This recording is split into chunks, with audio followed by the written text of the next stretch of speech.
Buenas tardes a todos. Vamos a comenzar este acto que para el Colegio de Arquitectos de Cádiz consideramos muy importante. Yo coincidí con don Rafael Moneo hace 30 años en la Escuela de Arquitectura de Madrid. Él, lógicamente, era nuestro profesor, el de algunos de los que estamos aquí. Era nuestro catedrático de composición y nosotros éramos alumnos y jamás pude imaginarme que hoy me iba a encontrar en una situación como esta. Son tiempos difíciles.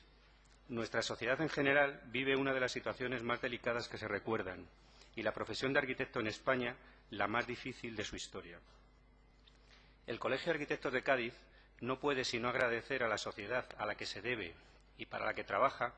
toda la consideración que recibe y ofrece, además de trabajar del trabajo de todos los arquitectos día a día. Actos como el de hoy estamos desarrollando que entendemos suponen una aportación fundamental para el enriquecimiento educativo, intelectual y cultural de la sociedad gaditana. Todo esto lo hacemos con una fórmula de la que nos sentimos particularmente satisfechos: el mecenazgo y el patrocinio sinónimos de simbiosis. La conversión de la sociedad de la necesidad en virtud nos ha llevado a trabajar un modelo que nos ha reportado, además de una serie de relaciones empresariales de una enorme calidad, una serie de amistades inestimables por su valor, que nos orgullecemos en poseer. Hemos podido constatar que detrás de un gran producto siempre hay una gran empresa, y detrás de una gran empresa siempre hay un gran profesional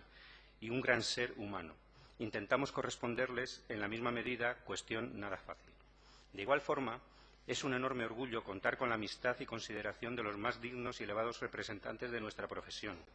fruto sobre todo del cariño, del aprecio en lo personal y de la valoración profesional que desde nuestra provincia se les dispensa.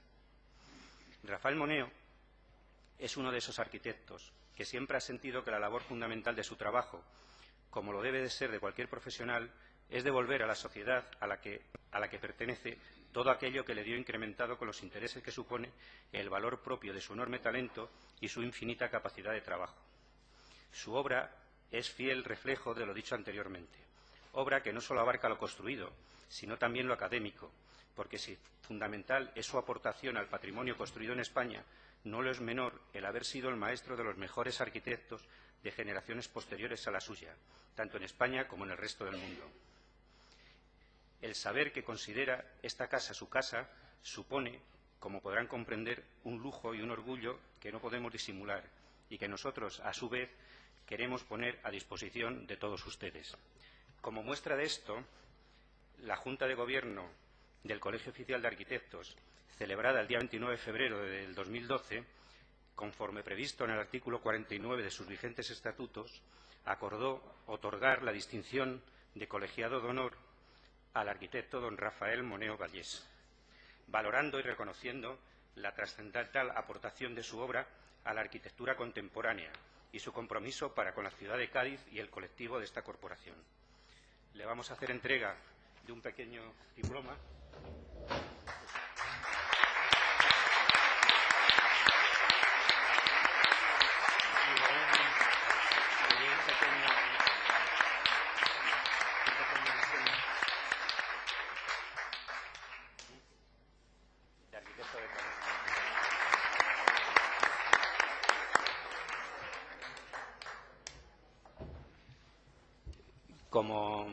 Como ya sabéis todos, este ciclo de conferencias es fruto de colaboración de un convenio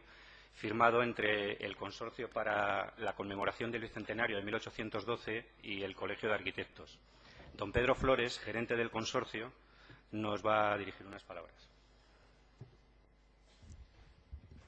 Muchas gracias, Víctor. Amigas, amigos,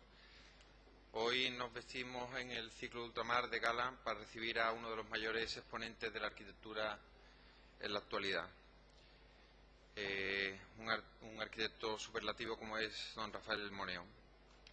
Le quiero agradecer en nombre del consorcio para la conmemoración del bicentenario de la Constitución de 1812 y decirle que su presencia en Cádiz, en esta ciudad, es clave en un año muy especial, porque celebramos, como digo, el bicentenario de la Constitución y además esta ciudad es capital iberoamericana de la cultura este año. Y no hay que olvidar que la arquitectura es también arte y es también cultura. Y usted es un ejemplo claro de que la estética y la belleza pueden acompañar el diseño de un edificio, de un teatro, de un museo, de cualquiera de sus obras. Quiero felicitarte, Víctor, y a todo el Colegio de Arquitectos de Cádiz, porque no podría haber mejor invitado que don Rafael Moneo para empezar a poner el broche de oro en este magnífico proyecto, en este ciclo ultramar, que finalizará próximamente con don Eduardo Soto de Mora. Con esta conferencia damos más brillo aún a este ciclo, un programa que iniciamos el año pasado, como saben, con el objetivo de interrelacionar las influencias mutuas entre Cádiz e Iberoamérica a través de la arquitectura. Un nuevo ejemplo de estas ascendencias entre ambos territorios, que han compartido a lo largo del tiempo una historia y una cultura común. Entre otras cuestiones, evidentemente, una constitución, la de 1812, que fue obra del trabajo y del consenso de toda una comunidad iberoamericana y que tanta trascendencia ha tenido para el futuro de los dos continentes, Europa y América. Han pasado, lo han visto, Ramón Gutiérrez, Pachi Mangado, Alberto Escobar, Alberto Sisa, Juan Herreros, Javier Galvián, Javier Cénica Celaya, José Enrique del Monte, Heriberto Duverger y hoy don Rafael Moneo. Nos han acompañado en este apasionante viaje por la arquitectura de ambos lados del Atlántico, convirtiéndose este programa en uno de los más aplaudidos y seguidos por el público. Como habrán podido observar, en esta primera mitad del año hemos concentrado en el Consorcio para la Conmemoración del Bicentenario las actividades, hemos puesto el acento en actividades dirigidas a recuperar la memoria, a homenajear a los diputados dozañistas y a las Cortes de Cádiz, a poner en valor la herencia emanada de la Constitución de 1812. Hemos hecho una mirada atrás y hemos puesto en valor esa herencia. En esta segunda parte del año ponemos el acento en lo iberoamericano. Iberoamérica, una región muy especial, como saben, para España y estratégica. Y creemos que dedicar el segundo semestre a poner en valor el sistema iberoamericano de naciones es muy importante. Este ciclo ha sido el ejemplo perfecto de lo que les digo. Ha sido el nexo de unión entre ambas líneas de trabajo y una antesala de lujo para la 8ª Bienal Iberoamericana de Arquitectura que se celebrará este año en Cádiz, un proyecto también en colaboración entre el Consorcio del Bicentenario y el Colegio de Arquitectos de Cádiz y el Ministerio de Fomento. No cabe duda que será todo un lujo y una gran oportunidad para esta ciudad que después albergará, como saben, en noviembre, la Cumbre Iberoamericana de Jefes de Estado y de Gobierno. Como ven, la conmemoración del Bicentenario continúa, todavía tenemos muchas actividades por delante y estamos trabajando para que esta programación siga siendo de gran calidad y refuerce los vínculos de la comunidad iberoamericana. Hoy vamos a disfrutar de esta magnífica conferencia a cargo de uno de nuestros más prestigiosos arquitectos y me gustaría, no quiero dejar pasar la oportunidad de pedirle que sea embajador también, nuestro embajador del Bicentenario de la Constitución y de la ciudad de Cádiz por todo el mundo. Muchas gracias.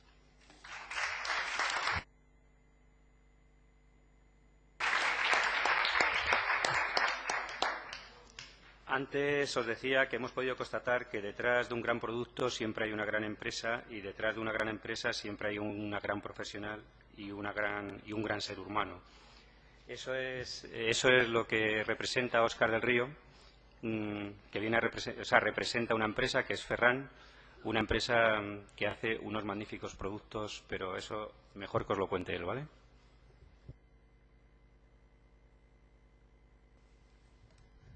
Muchas gracias, Víctor. Muchas gracias también a Pedro por sus palabras y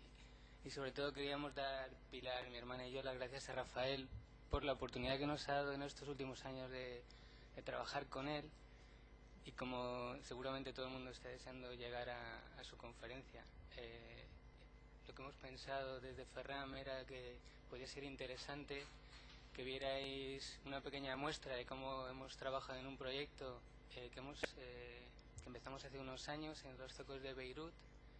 y para que como profesionales de la arquitectura y del diseño se entendiera un poco los procesos y todo lo que hay detrás del trabajo desde el boceto hasta el producto definitivo y la instalación en obra. también es de ultramar, lo único es del Mediterráneo en la otra punta, pero puede servir, ¿de acuerdo?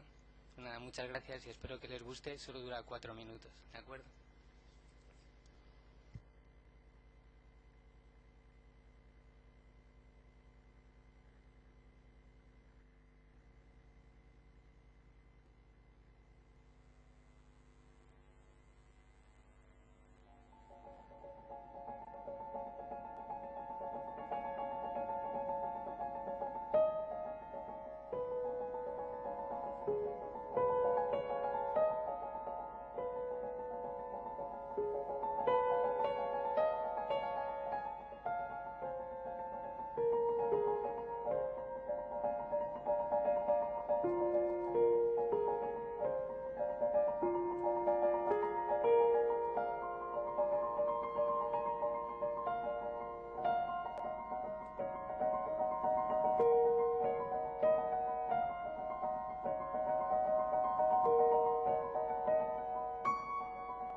Bueno,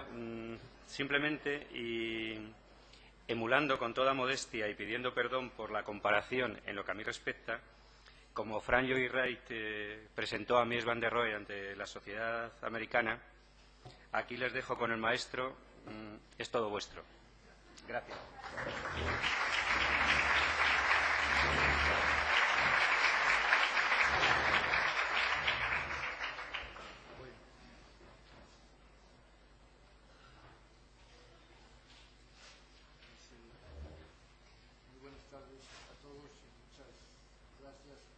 Acompañarnos aquí esta tarde. En verdad que uno tiene que hacer un cierto esfuerzo después de haber oído palabras tan generosas para mi trabajo y para mi persona, y de haber visto el esfuerzo que hay detrás de cualquier diseño, de cualquier pretensión de escapar de los caminos trillados de un catálogo, como es el esfuerzo que Ferran está haciendo para resolver esta lámpara para los souks de Beirut. Así que comienzo agradeciendo al decano Víctor Gómez por haber hecho posible encontrarme otra vez aquí en una ciudad tan singular y tan hermosa, y no hace falta que yo haga el elogio de la misma, porque todos ustedes son tan conscientes de la suerte y la fortuna que supone pasar la vida en una ciudad como esta. Al gerente del consorcio para las celebraciones del bicentenario de la Constitución, Pedro Flores, y a Óscar del Río, que se ha tomado con tal dedicación y tal entusiasmo esta difícil tarea de resolver una cuestión y un elemento de diseño no menor en una obra que a lo mejor me gustaría tener la suerte de poderles presentar algún otro día. Dicho eso, debo entrar ya en la tarea. Es una tarea la que nos planteamos esta tarde. Espero no agotar su paciencia, pero no será corta el explicar dos proyectos americanos. También creo que una ligerísima aclaración de por qué estos proyectos americanos están en un ciclo como este debe hacerse. Y claro, la vocación atlántica de Cádiz, tan decidida, no quedaría completa si realmente América no fuesen las Américas, la América del Norte y la América del Sur. Y al hacerlo así, y si así ocurre, no es tanto porque realmente hoy esa diferencia entre las dos Américas sea clara, sino porque todavía Cádiz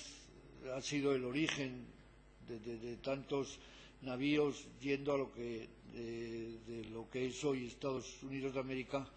era todavía Reino de España. No hay que olvidar que Luisiana, Texas, desde las Carolinas hasta California, hasta lo que hoy es la frontera con Canadá, eran dominios del Reino de España, y la toponimia claramente lo dice. Y cuando Jefferson, que había vivido en París en los años 80, 1780, llega a ser presidente americano, es bien consciente de la importancia que para América del Norte, para la nueva federación de estados, iban a tener las posesiones españolas, y está siempre pendiente y siempre discutiendo con los enviados de España a América, y con el enviado que América tiene en Madrid, discutiendo el hacer navegable el Mississippi en New Orleans, en la Luisiana, porque sabe que realmente la penetración está ahí y en cuanto puede, pues naturalmente cuando a principios del siglo XIX llega a poder incorporar los territorios españoles a el nuevo Estado, pues lo hace más que gustoso. Con eso queda dicho que, aunque el ciclo haya sido iberoamericano o latinoamericano, el incorporar Estados Unidos de América me parece que procede y la verdad es que lo hago con gusto. Bueno, después de haber vivido de 1985 a 1990 en la Graduate School of Design de Harvard como chairman, pues en verdad que yo me quedaba con y vuelto a España porque teníamos tanto trabajo el año 92 que no me quedaba más remedio que retornar. Yo me quedaba con la bueno, pues con la tristeza de no haber hecho nada en América y sin embargo la década de los 90 y la primera década de este nuevo siglo XXI ha llevado a hacer toda una serie de proyectos que lo recordaremos ahora brevemente. Este fue el primer proyecto en Wesley, encargado el año 91-90, justo cuando volvíamos a España, que para mí tenía el interés de ser un proyecto que se hacía próximo a uno de los arquitectos americanos de más interés en los años 50 y 60, Paul Rudolph, que en aquellos momentos veía ya el ocaso tras de las críticas de Venturi a la Escuela de Arquitectura de Yale. Es este museo, y después me encuentro trabajando en otra obra junto a otro arquitecto importante americano, Saarinen padre, Eliel Saarinen, que gana el año 23 el concurso para el Chicago Tribune y que se queda en América y construye esa alternativa al Bauhaus que fue la escuela de Cranbrook. Entonces, el año 94-95 empiezo esta extensión, un proyecto no demasiado publicado, pero un proyecto que yo valoro en el interés que tiene el rematar un edificio de importancia para el campus de Cranbrook, que como digo es la Academia de Diseño Industrial alternativa en América, una academia que en un momento dado vio reunirse a figuras tan importantes como Bertolla o los Sims o Eero Saarinen, el hijo, y después este es un proyecto de museo en Houston, un museo que también se produce junto a una obra de un arquitecto destacado, bueno, destacadísimo, digamos, Mies van der Rohe, y 30 años más tarde de haber construido el museo que están viendo ahí ahora, este museo, una obra tardía de Mies, se me encomienda de construir el edificio que ven ahora, un museo, no nos entretendremos en ello, o este otro. Todos son proyectos para instituciones académicas. En realidad, digamos que es el terreno en el que quizás mi condición de profesor me ha hecho acceder con más facilidad. Este es un proyecto en Rhode Island School of Design, una escuela hermana de Brown University, que es otra de las escuelas del Ivy League en la costa este. Es este pequeño, bueno, unos 6.000 metros cuadrados, que es un edificio que redondea. No voy a extenderme en explicación, es un poquito por mostrar la obra hecha en América. Estos son unos laboratorios para Harvard, también siguiendo, y me alegra que así sea, un poco lo que han sido los caminos de quienes nos han precedido. Yo creo que es hermoso sentir que el trabajo de uno se produce con esa continuidad con los que nos precedieron. En este caso, con SER me ha ocurrido 2 veces en mi carrera, me ha ocurrido teniendo que trabajar en el estudio que él construyó para SER en Mallorca, siendo en Harvard, ocupando la profesión que él había ocupado antes, y en este proyecto para Harvard haciendo todo este nuevo edificio de laboratorios próximo al Science Center, que fue quizás, me parece que algo hemos hecho que esto no vaya, hace falta ayuda.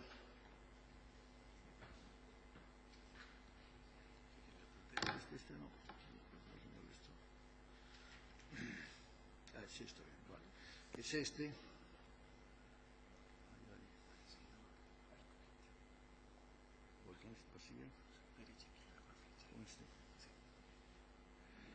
Ahí vemos ahora un proyecto que está en estos momentos en construcción en Princeton, que es también un laboratorio para neurociencia. También ahí, si empezásemos a contar, veríamos obras pues, de Frank Gehry, de Ian Pei, de Harry Cobb, de Yamasaki. Está todavía en construcción. Es un edificio también de laboratorios, algo que, dicho sea de paso, señalan lo que es hoy la corriente y los intereses de la academia y de las universidades americanas. Sí, la década de los 60, 70, un programa de museos y una atención a las humanidades era el campo que mostramos, hacia donde se dirigían los intereses de las universidades. Hoy yo creo que los americanos están mucho más pendientes de mantener esa distancia en el campo del conocimiento científico que todavía da a un país como América un nivel de superioridad que es justo reconocer, y por eso en este momento el laboratorio que han visto antes en Harvard era un laboratorio de la física más adelantada, con lo que llaman una clean room, que es el tipo de laboratorio más, digamos, que recoge las incorporaciones tecnológicas más avanzadas, y este está dedicado a los estudios de neurociencia. Los americanos están extraordinariamente preocupados por conocer mejor el cerebro y dar así posibles salida a fármacos que resuelvan los problemas de las enfermedades ligadas con enfermedades, digamos, ligadas con deterioros cerebrales y ligados a la neurociencia. Bueno, vamos con esto. Y ahora empezamos con y he hecho este pequeño recordatorio que, por otro lado, lo ha preparado con tanto cuidado Tomás Carranza desde el servicio o desde las actividades que el colegio hace en el folleto que me parece que ha distribuido a nuestros colegas. Pasaré ahora a presentar estos dos proyectos muy distintos, pero que muestran también esta doble faz del trabajo del arquitecto. Todavía se nos demandan hoy a los arquitectos como profesión respuestas a problemas de tan distinta índole como la que vamos a ver en estos dos proyectos. En este caso es el proyecto de una catedral en una ciudad que puede parecer más distante a lo mejor que cualquiera otra de todo aquello que entendemos como sagrado. Esta ciudad que es Los Ángeles, esa ciudad infinita en su extensión superficial que, sin embargo, digamos que pretende construir para una sociedad que parece completamente alejada de sus intereses una catedral católica. Y entonces esta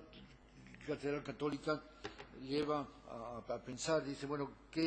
¿cómo resuelve un arquitecto hoy el problema de acercarse a dotar de contenido simbólico a una arquitectura? Claro, porque hace, digamos, 800 años, en la Edad Media, cuando la sociedad, digamos, se nos presentaba. No sé si también idealizamos demasiado esa idea de sociedad tan homogénea y tan compacta, en la que al final no se producían esas fisuras que vienen con la libertad, con el libre pensamiento de la Reforma protestante, en la que realmente al final una catedral nace como algo en lo que nadie tiene duda que se ofrece a la divinidad lo más completo que la humanidad es capaz de construir. Una catedral no es tanto la expresión de un sentimiento religioso como esa especie de ofrenda colectiva de una sociedad que vivía, como estoy diciendo, haciendo o depositando en la Iglesia y en una visión en la que el concepto de Dios daba fin a todo el orden social. Cuando construía una catedral, la construía, como digo, sin que el arquitecto tuviera que preguntarse qué es lo que hacía. Cuando en el siglo XVI, XVII, sobre todo el XVI, el XV, XVI, con el Renacimiento, el individuo se convierte al final en la pieza más importante de la sociedad, y el libre examen y la libre conciencia. Entonces, toda lo que es la construcción de una iglesia, la responsabilidad de la construcción de una iglesia pasa a manos del individuo, y eso hace que realmente el proyecto de una iglesia se convierta en algo mucho más difícil para el arquitecto. Paso aquí muy brevemente por unas imágenes de lo que ha sido la arquitectura religiosa que yo considero más importante en el siglo XX. Esta imagen de un arquitecto, Rudolf Schwarz, un arquitecto alemán de los años 20-30, en la que la noción puritana, casi iconoclasta, sin imágenes, se mezcla con un sentido de elevación goticista, y se ve.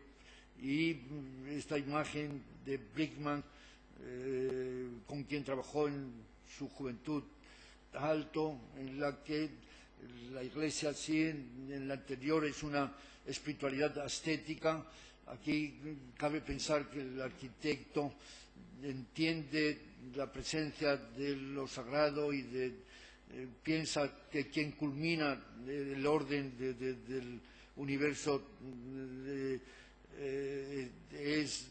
algo, o es un ser no ajeno a la noción de naturaleza. Ahí esta visión casi panteísta de lo que es un templo,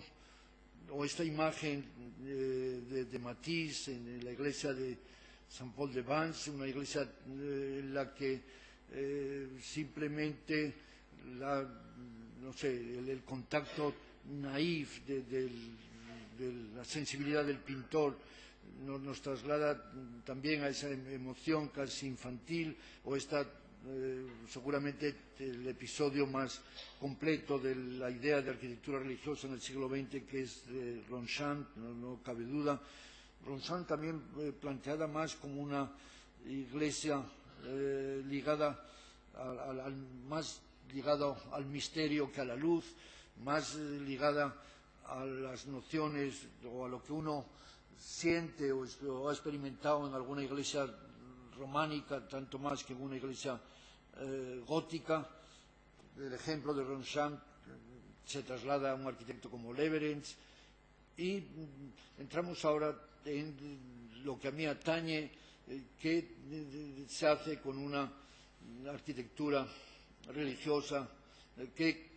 cómo entiendo que debe abordarse un problema como este. Esta es una imagen de Scarpa en el Museo de Verona, y no viene por casualidad, porque cuando el encargo de esta catedral vino con un pequeño concurso, consulta, arquitectos importantes realmente, pues estaban Venturi, Frank Gehry, Calatrava y Tom Main y yo mismo, éramos 5, y entonces se nos encargó que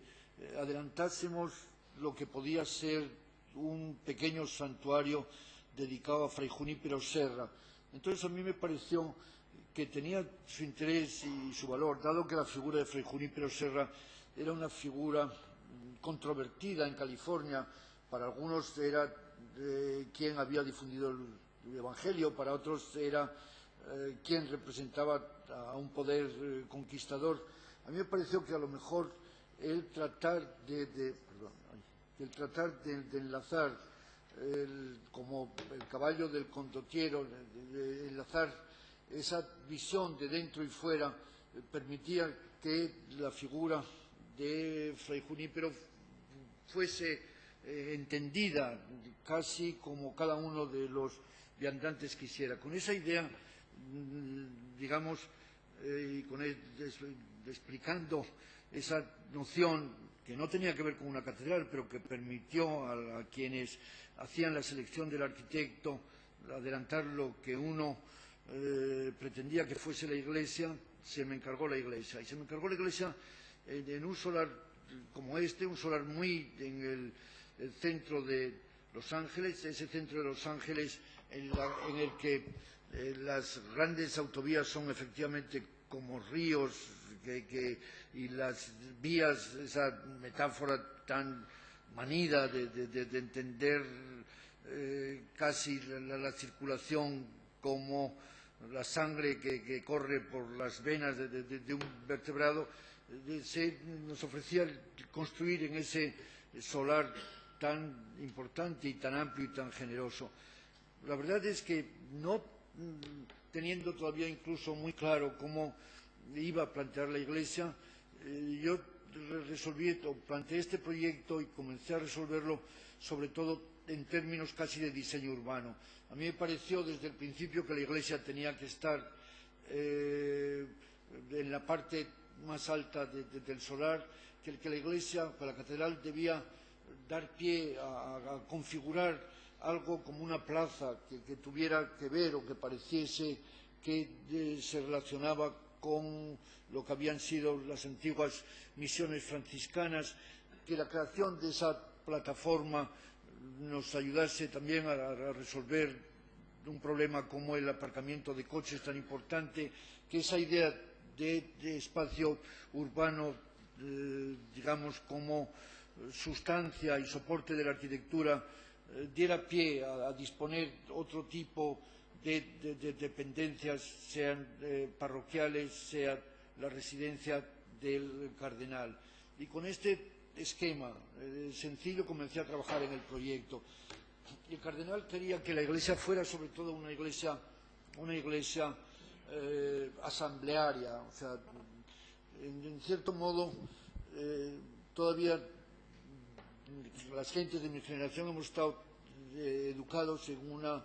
liturgia que hacía de los rituales algo más importante que esta iglesia postconciliar, con más pretensión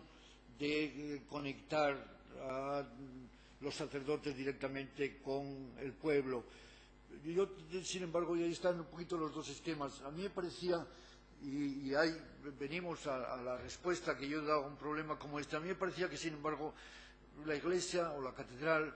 era un ejemplo claro en el que la referencia o los préstamos o el uso como soporte arquitectónico de las experiencias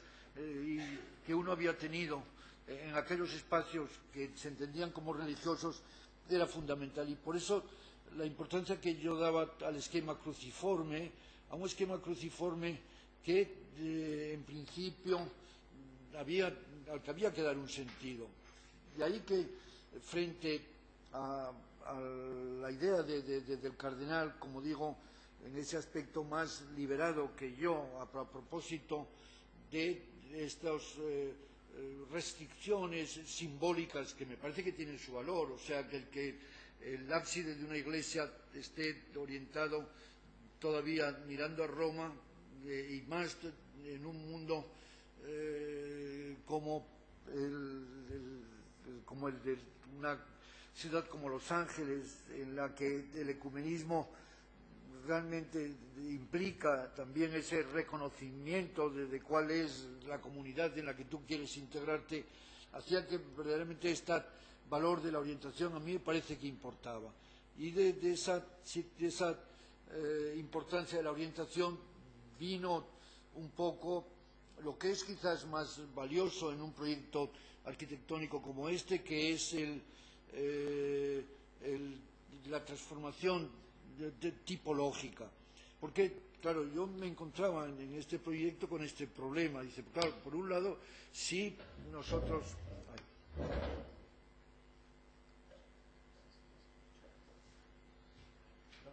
Sí, yo quería,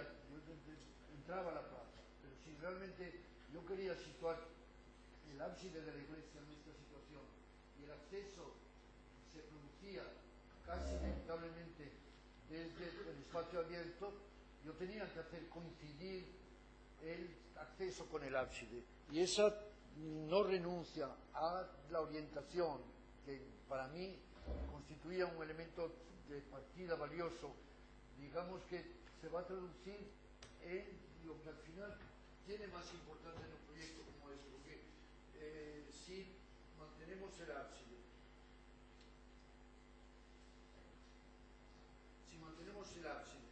del presbiterio,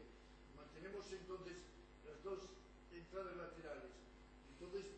nos encontramos con que la estructura cruciforme al final obliga a que lo que tradicionalmente en las catedrales son las capillas, estas quedan abiertas a estos deambulatorios, quedan desde esta situación invertidas. Es casi como dar la vuelta a lo que es la estructura tradicional de la iglesia, y en este, paradójicamente, en el servicio a ese concepto clásico de la orientación, da lugar a esta transformación tipológica que es, a cuanto yo sé y conozco, una novedad. Uno alcanza, el visitante o el fiel que acude al templo se mueve por estos ambulatorios, va, digamos, atendiendo a las devociones particulares que se produzcan en cada una de estas capillas, llega a este punto que es el baptisterio, y desde ahí se encuentra con todo ese espacio generoso, cruciforme, y que al mismo tiempo resuelve el aspecto asambleario que el cardenal quería. Y ahí nos encontramos ahora bueno, volveremos sobre este problema más adelante, o sobre esta cuestión más adelante. Pero, entre tanto, venimos a este problema. Estas imágenes me llevan a tener que decir algo a propósito de la construcción, porque claro, en general, la construcción americana es una construcción que lleva casi inevitablemente al acero. Si esta construcción, este esquema, digamos, si este esquema que sugería esta arquitectura de muros se hubiera construido en acero, nosotros nos hubiéramos encontrado con este problema de tener que, digamos, terminar y acabar los interiores con un material diverso que en el fondo todavía hiciese más difícil lo que pudiera ser el trabajo de la arquitectura del interior. Y por eso nos decidimos por el hormigón, un hormigón que, como les estaba diciendo, no es un hormigón que, como les estaba diciendo, tampoco es un material tan frecuente en América, pero que en esta ocasión conseguimos que se aceptase. Entonces vemos la obra en construcción. Ahora entenderán ustedes más claramente lo que he dicho a propósito de la planta. Uno llega a la catedral por el aparcamiento abajo, sale en esta especie de plaza abierta, accede a una cota más alta, y o bien entra por esta puerta, digamos, preferente, o por aquella otra en la que la atracción que produce la imagen de una Virgen de Guadalupe en una comunidad en la que los mexicanos son tan importantes, lleva a acceder a la catedral que, como digo, se nos presenta como una propuesta tipológica completamente novedosa. Esta imagen se corresponde a esta imagen de la fachada sobre la calle con este acceso. Ahora vemos un poco el proyecto. Realmente fue un proyecto elaborado muy cuidadosamente en todos sus detalles. Esta imagen da seguramente esta imagen de un modelo muy claro, serviría casi como representación sintética y más completa de todo lo que la catedral es. En el fondo, yo quería, como le estaba diciendo antes, que la catedral sirviese a esos principios que enlazaban la comunidad católica de Los Ángeles con Roma, pero al mismo tiempo yo me sentía atraído por la luz que alguna vez había disfrutado en las iglesias bizantinas, y quería que la luz no fuese una luz, y indudablemente cierta sensación del espacio gótico está sugerido por el modo en que los muros se alzan configurando las capillas, y algo de la luz barroca que confunde y utiliza como metáfora de la presencia divina la luz, esa luz que está en Bernini y que tantas veces han perseguido los arquitectos. Está también en esa cruz que se dibuja en ese retablo antiguo y distorsionado que es el modo de incrustar la cruz en el ábside, un modo de incrustar la cruz en el ábside que por otra parte vuelve a recuperar esa noción planteada por el caballero de Escarpa, que cumple con una función dentro y con otra diversa fuera. Ahí ven ese sentido goticista, y estas luces, esta es la capilla del Sacramento, utilizando ahora lámparas, ya que estamos aquí, digamos, celebrando también la importancia que la iluminación tiene. En este caso, esas son lámparas de la antigua iglesia, una catedral construida en 1850, a la que, digamos, daba el relevo la catedral nueva. Los diafragmas, esos luminosos, son alabastro, algo que yo había utilizado en el Museo Miró. Hay algunas experiencias del Museo Miró, sin duda, pasadas aquí. Tan importante el color del hormigón, ese color del hormigón que está incorporando minerales, tiene una coloración más o pretendidamente más próxima a una arenisca, como una arenisca de Salamanca que otra cosa. Ahí ven algunos de estos deambulatorios, esos deambulatorios que en cierto modo sirven también para hacer algo que me parecía, que pienso era importante en una ciudad como Los Ángeles, que era hacer que la llegada a la catedral se produjese casi gradualmente. Los ambulatorios son un filtro que van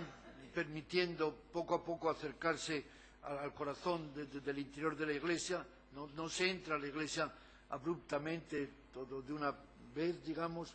Ahí hay alguna imagen del presbiterio. Ahí ven uno de estos deambulatorios con todas las capillas abiertas sobre él. Claro, también esto, una comunidad,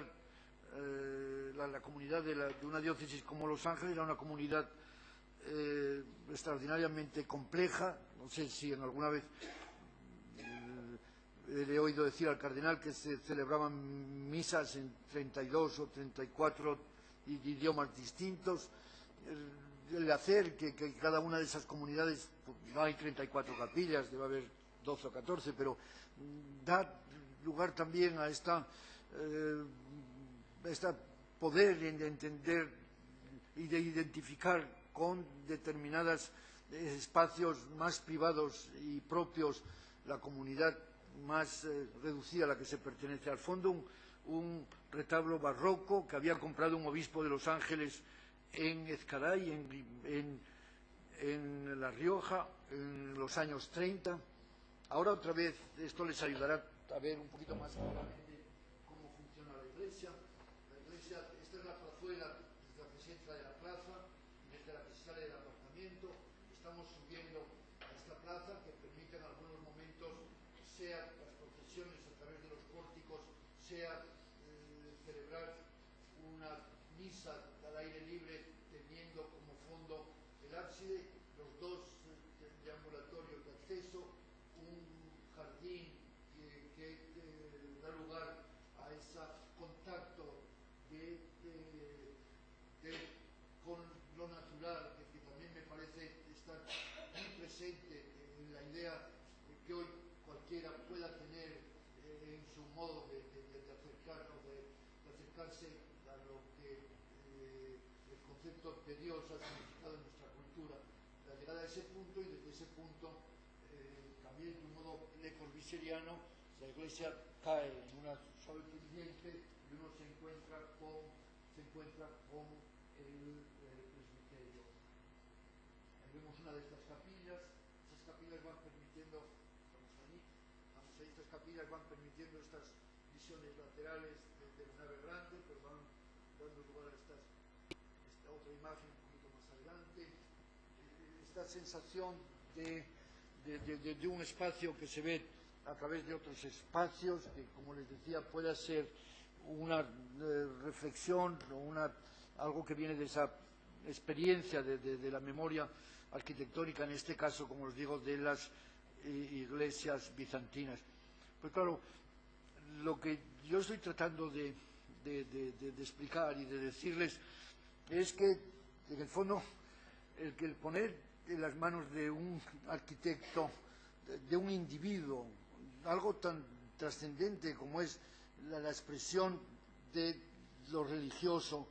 a mí me parecía que no había otro modo de hacerlo que el de utilizar como vehículo para provocar esta sensación de encontrarse en un ámbito sagrado, el servirse como del vehículo o de las experiencias que han sido para nosotros vehículo o entendido como espacios religiosos. Y ese es el sentido que tiene, vamos, el modo en el que se da respuesta a esta difícil misión del arquitecto hoy de dotar de valores simbólicos a las construcciones que hacemos. Aquí vemos ahora el presbiterio, el interior de la iglesia, también con unas lámparas importantes que incorporan lo que son los altavoces, tan importante el aspecto de la acústica. Ahí ven algo de lo que les estaba diciendo, cuánto esta cruz incrustada en el ábside juega ese doble papel que el caballero de Scarpa jugaba en el Museo de Castelvecchio en Verona, la plaza de la iglesia, la cruz para quienes se mueven por las autopistas, pero también para quien la ve con otros ojos desde dentro, desde este presbiterio desplegado como un barroco en ese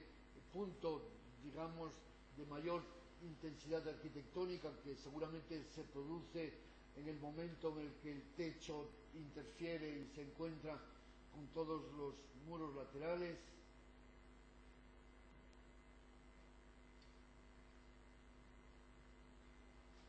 Aquí vemos la iglesia desde la autopista. Esta es la imagen que seguramente sintetiza mejor lo que me hubiera gustado decir. Bueno, si en un proyecto como este nos hemos tenido que mover, digamos, haciendo uso de un conocimiento arquitectónico al que no es ajeno la noción que uno tenga de cómo entienda uno la cultura y cómo entienda uno lo que ha sido la historia de la arquitectura y tratando de ponerla al servicio de una institución en un momento de difícil ajuste dentro de la sociedad y más todavía dentro de una sociedad como la de Los Ángeles. El proyecto que vamos a ver ahora, lo que se demanda al arquitecto es algo completamente distinto. Se demanda al arquitecto resolver algo que seguramente no demanda solamente un golpe de diseño o una respuesta, digamos, inmediata y radical. Al revés, en este momento las restricciones y las limitaciones que impone el proyecto mismo lleva a hacer uso del conocimiento arquitectónico de otro modo, no tanto desde la historia de la arquitectura, sino desde la noción que se tenga de cuál es la relación entre estructura y cerramiento, de cuál es la relación de arquitectura o edificio y ciudad. El edificio ahora, vamos a ver un edificio en el campus de Columbia University en Nueva York. Columbia University es un campus realmente extraordinariamente inteligente. Es un campus de McKean, Mead & White. McKean, Mead & White fueron, como saben, arquitectos que cubrieron ese momento de esplendor americano inmediatamente anterior a la Primera Guerra Mundial, un momento en que América se siente tan poderosa que no hay institución que realmente no construya un edificio opulento, con una especie de conciencia que pueden presentarse o que deben presentarse al mundo con la misma coherencia y consistencia lingüística que los romanos. McKean, Mead & White, entonces, digamos que adoptan un lenguaje arquitectónico académico, ecléctico, pero realmente poderoso y, desde luego, inteligente. El campus de Columbia es un campus que incluye o que está obligado a incrustarse en la trama de Manhattan en 8 calles y de 2 avenidas, y entonces el modo que tienen para hacer esto es este es el primer proyecto de McKean, Mead & White, y lo que dicen es, bueno, construyamos esta especie de muro alrededor, ese muro que nos va a definir un espacio casi como un ágora, presidida por la gran biblioteca, por el aula magna, creando luego estas especies de conjuntos subsidiarios sobre las calles, de modo que el campus sobre Amsterdam Avenue o Broadway se presenta como si realmente no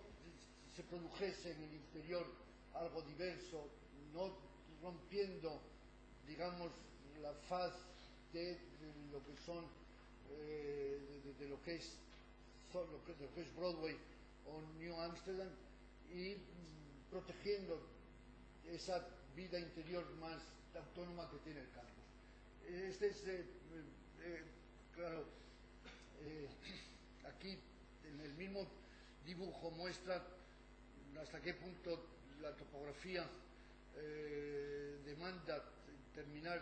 en la calle 120 de una manera un poco más libre por las diferencias de nivel importantísimas que se producen entre aquí estamos la 114 a la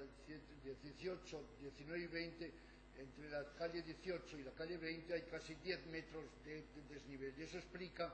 que el ábside del aula magna quedase rodeado por este jardín. Pero en los años 20 todavía la oficina de McKean, Mead & White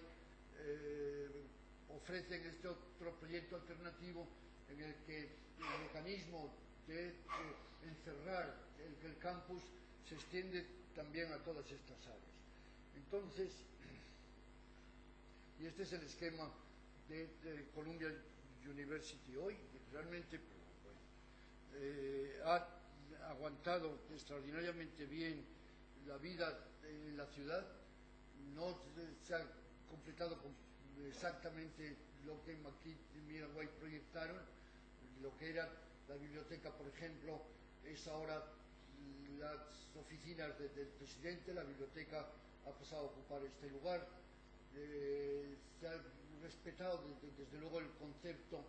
extraordinariamente bien. El aula magna es ahora la escuela de Business Administration.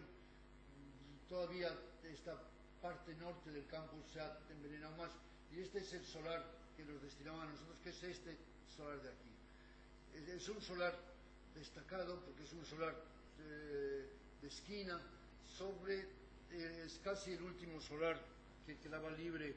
en Columbia, y que realmente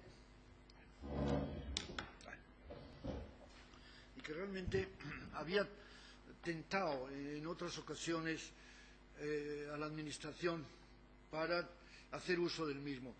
Este es un proyecto de Stirling del año 1984 que viene aquí no por compararlo con el nuestro, pero sí por mostrar la importancia que tiene la definición de la estrategia más general con la que se aborda un proyecto. Y aquí, sin entrar en ningún tipo de valoración, el proyecto de Stirling pretende resolver este edificio como si se tratase de un edificio singular. Sin embargo, lo que nosotros vamos a hacer es exactamente lo contrario, decir que este edificio debe, en primer lugar,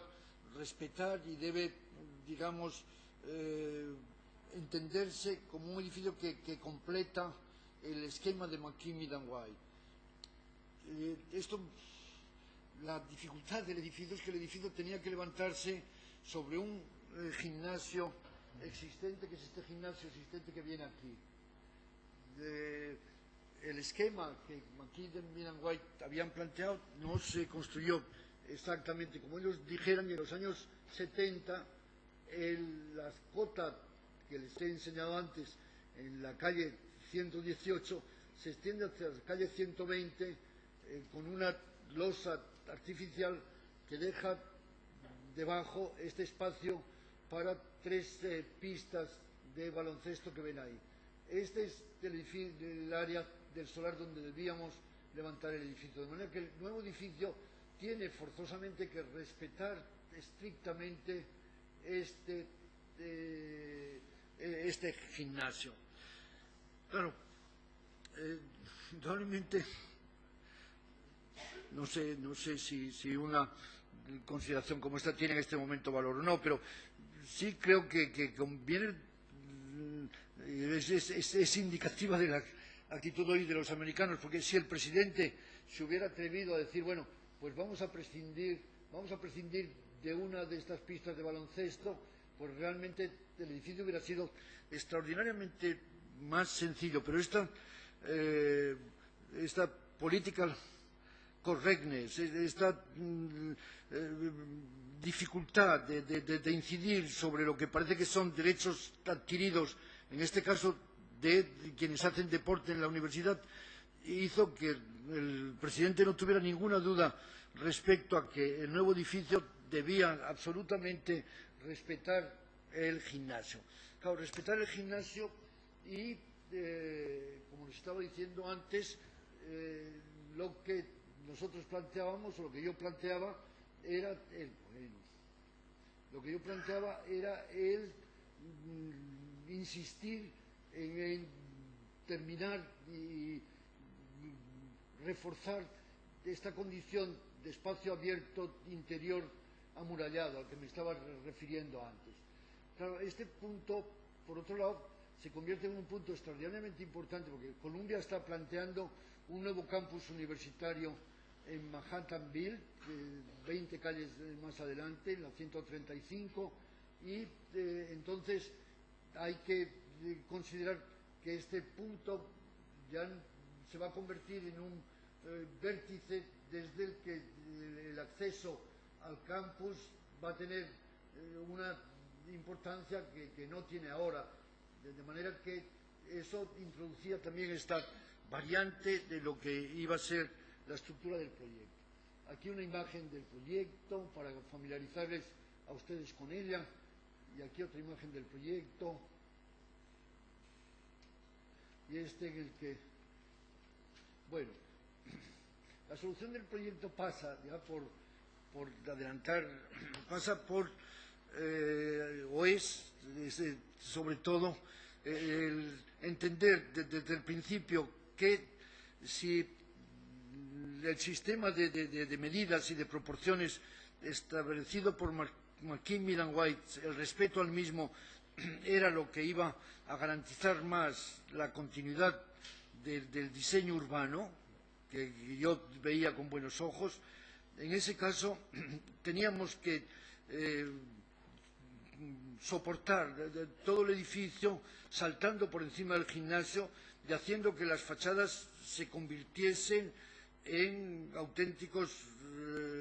elementos estructurales capaces de sostener los forjados, y eso es lo que una fachada como esta nos está diciendo. En el fondo, producir este hueco enorme que viene de aquí a aquí, hasta aquí viene el gimnasio propiamente dicho. La fachada entera es una fachada resistente. Sobre esta vertical y sobre este plomo se producen todos los elementos de acceso vertical, y otro tanto ocurre en la fachada que se produce sobre el campus. No adelanto más cosas ahora. Sí, por ejemplo, el edificio, ese es un edificio que debe programáticamente dar continuidad a estos otros edificios existentes. Mi interés aquí ha sido efectivamente respetar estrictamente los intervalos y los espacios entre edificios y las medidas que todo el campus de Columbia tiene, y también hacer que este edificio, que en este momento parecería un bloque simple, sin embargo se convierte en pasaje y en elemento de conexión entre los otros dos. Y aquí vemos, quizás esta es, si antes les he enseñado el dibujo, si el modelo de la catedral era lo que más claramente lo explicaba, ahora este dibujo es lo que yo creo que muestra más claramente lo que el proyecto es, porque el edificio es un edificio simple, casi un volumen prismático, cuya construcción va a estar garantizada por hacer elementos resistentes a las fachadas, y que, sin embargo, el trabajo del arquitecto es el disponer la vida interior del edificio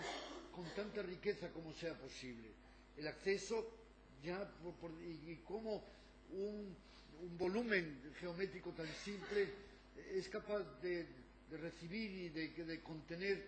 una arquitectura a la que me atrevería a calificar como, y unos espacios a los que me atrevería a calificar como de complejo. Claro, el edificio no se entra de pronto por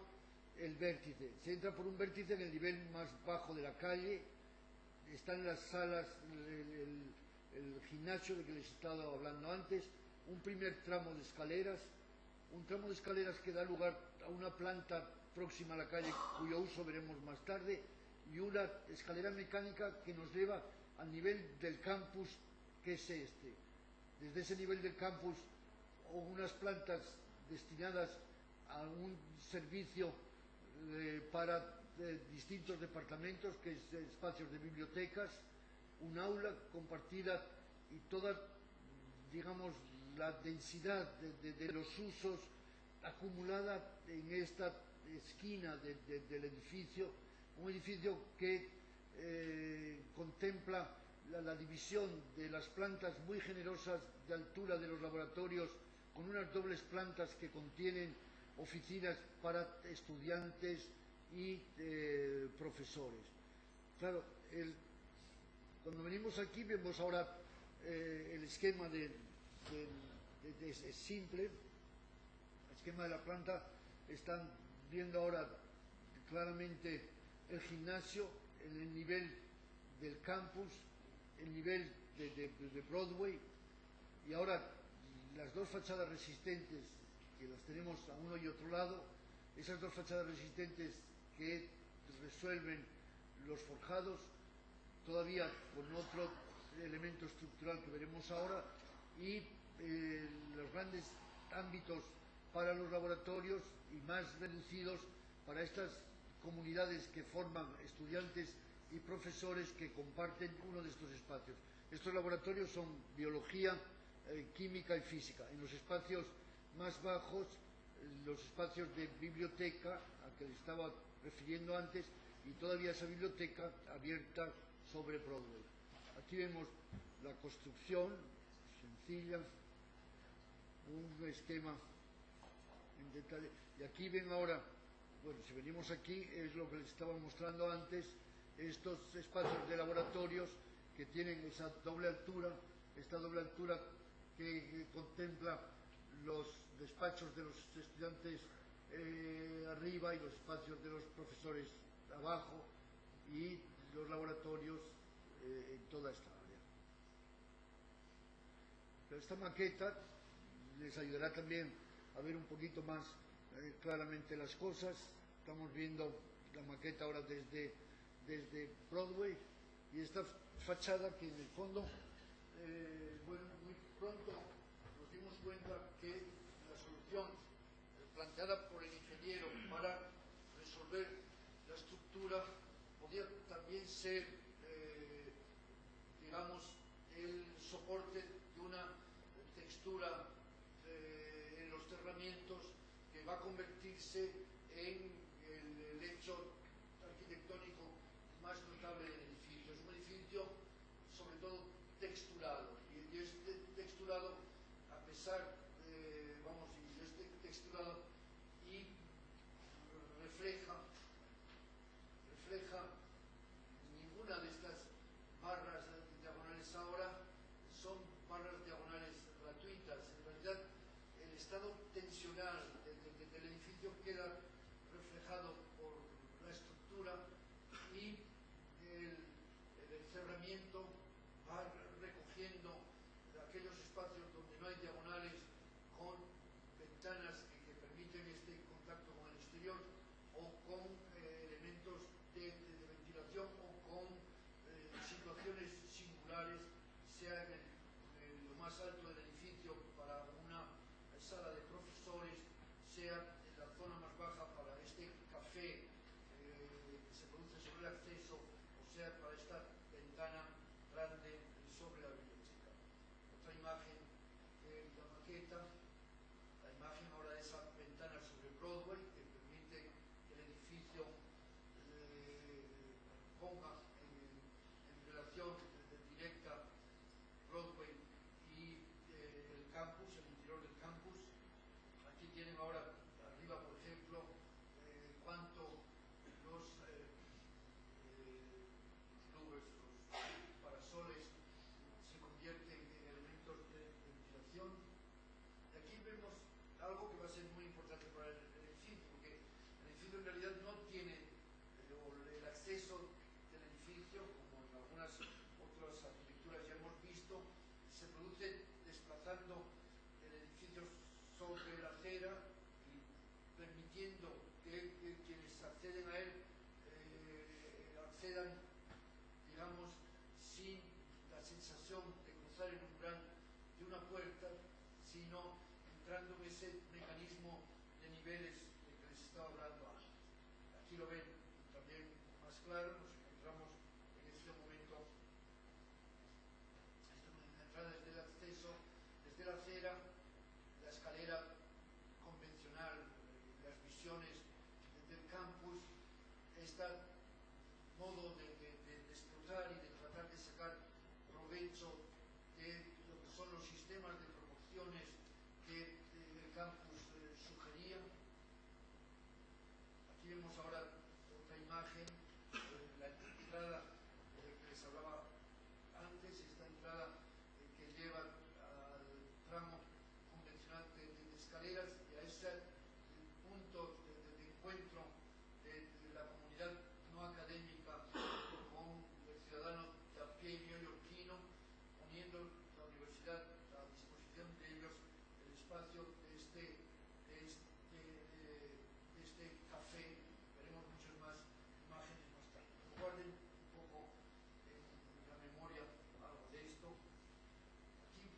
esta sección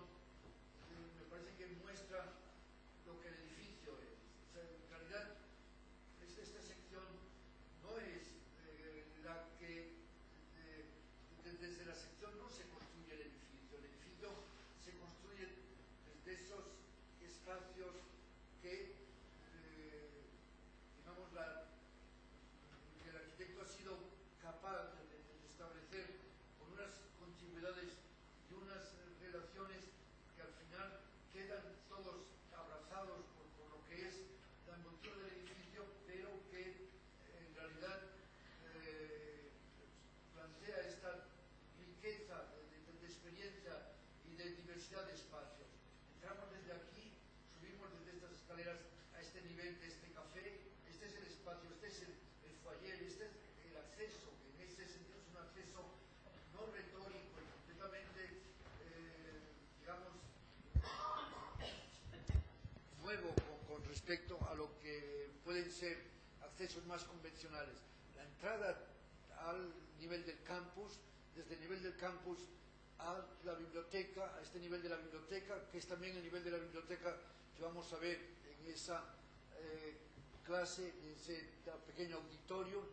todavía la biblioteca con salas de lectura más altas y ya entonces, como ven, el esquema vertical que no puede pasar de este punto, literalmente, y que, digamos, estructura el edificio ya de modo asimétrico, las comunicaciones luego en planta que dan lugar a esas conexiones con el otro edificio en dos niveles distintos, las dobles alturas reflejadas todavía en algunas de las salas, es decir, la complejidad del proyecto lo que trata de mostrar es cuánto en cierto modo, hay algo en común con el proyecto de la catedral, en el sentido de la importancia que en uno y otro tiene lo que podemos llamar respuesta urbana. El diseño urbano en los dos es crucial y definitivo, pero en este a mí me parece que el gusto y, digamos, la recompensa del arquitecto es ver cuánto con su trabajo es capaz de llenar y de dotar de esa complejidad a un espacio que se presenta como si fuera un espacio simple. Ahí vemos el acceso al café, ese café que por estar a la cota más baja está realmente tocando la ciudad de Nueva York directamente. Ahí ven también cuánto el ángulo en el que se produce el acceso tiene que dejar a salvo el gimnasio. Otras imágenes del café, más imágenes de este café que se ha convertido en un punto realmente importante en la vida del campus y ha dotado a la vida del campus de un interés que antes no tenía en este ángulo norte. La sección ahora en el otro sentido, que muestra otra vez cuánto desde la arquitectura pueden volúmenes simples convertirse en volúmenes capaces de recoger o de asumir la libertad de disposición a la que el arquitecto se obliga. Estamos ahora en la biblioteca, en ese nivel más alto del campus. En este punto de ahí, en realidad están viendo ustedes, se dan cita quien use el campus para cruzar a través, quien venga a esa biblioteca, destinada a la biblioteca de ciencias exclusivamente, o quien entre al lobby, al zaguán que da paso a ascensores y montacargas de los laboratorios. Todavía la biblioteca, estas sensaciones, la biblioteca, el salón de actos, vamos, otra vez esta sección mostrando algo de lo mismo, pero que seguramente refuerza y contribuye hace o me permite desde la redundancia llegar a comunicar con ustedes lo que quisiera transmitirles a propósito de lo que el arquitecto ha pretendido con un proyecto como este, un proyecto en el que es muy difícil, no se estructura en modo alguno desde, digamos, un mecanismo de simetrías orgánico, desde un mecanismo más de las contigüidades precisas que explican toda esa serie de desplazamientos, el edificio fuera, una pequeña consideración acerca de la estructura, esta estructura que al final en su, digamos, en su inmediatez resuelve casi ese problema de llevar la arquitectura, hacerla visualmente no jerarquizada, casi a asumir una condición, me atrevería a decir, hasta pintoresca. Estos tres esquemas muestran la situación estructural, las estructuras longitudinales, transversales, y todavía el elemento que en la estructura longitudinal necesita de ese ariostramiento es la superposición de estos estados tensionales, la que al final se traduce mediante una optimización en esa trama que tiene un interés formal en sí mismo, no es la trama que en su viveza es el resultado de la intuición del artista, sino más bien el reconocimiento del valor de la traslación casi directa o inmediata, como les decía, de la estructura a la figura arquitectónica, el proceso de construcción con estos trashes, vamos, estas cerchas imponentes que se desplazan y son en los tres niveles que hemos visto antes, no sé si hace falta, los tres niveles que hemos visto antes, bueno, serían las dos fachadas y el elemento central que establece la separación entre los laboratorios y las oficinas de los profesores y estudiantes. Bueno, aquí simplemente esta alusión a Jasper Johns y en cierto modo, muchas de las cosas que pasan pueden entenderse como anticipadas por los artistas, esa importancia de la textura, esa textura que al final obliga a esta construcción, a una construcción de paneles prefabricados de aluminio, con esas aletas que garantizan también cierta protección solar. Aquí una imagen en la que aparece mi hija. Este es un proyecto en el que el estudio de Moneo Brock, de mi hija Belén Moneo y de su marido Jeff Brock, han colaborado conmigo de manera extraordinariamente definitiva para el proyecto. El proyecto a su vez ha estado, digamos, desarrollado en sus detalles por una oficina americana, Davis Brody. Los ingenieros han sido los ingenieros de Arup, un ingeniero de Arup llamado Daniel Brodkin, muy capaz. Realmente esa textura ahora, donde al final está parte de lo que es el aspecto y digamos, el modo en que el sólido se nos hace visible, y se nos hace visible a través de esta, no es tanto una invención formal, sino a través de esta trama que permite esa respiración,